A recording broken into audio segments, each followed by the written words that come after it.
Jai herrikoien aldeko egunak piztu du festa Amurrion. Goizean goizetik, ekintza ugari prestatu zituen jai herrikoien aldeko batzordeak. Amurrioko parkean elkartu ziren 300 lagun inguru.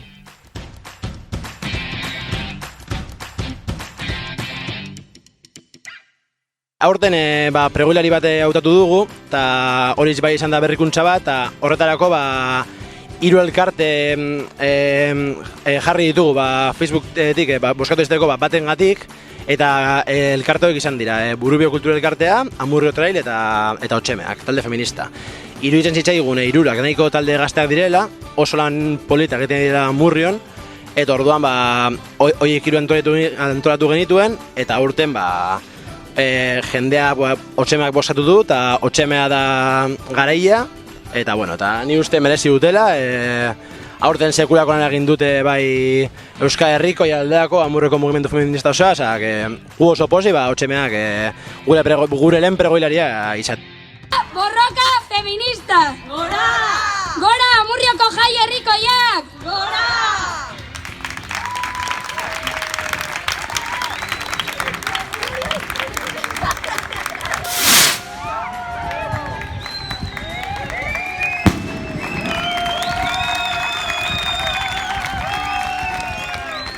Egitarau oparoa prestatu arren, lana ez da bukatu.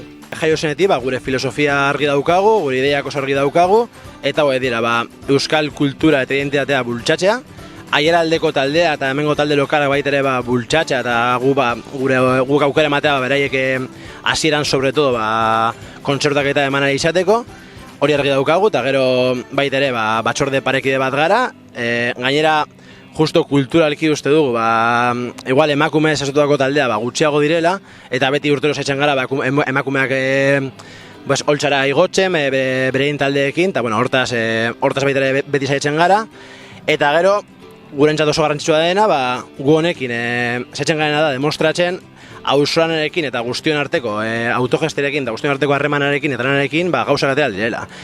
Ez da don dinero, ez da beti udaletxea, beti subentzioak, azkenean lanarekin gauzak ateratzen dira. Eta gure ideia da hori, eta guretzako elkarrena da jai herrikoi bat, eta hortan ibiliko gara eta hortan jarrituko dugu.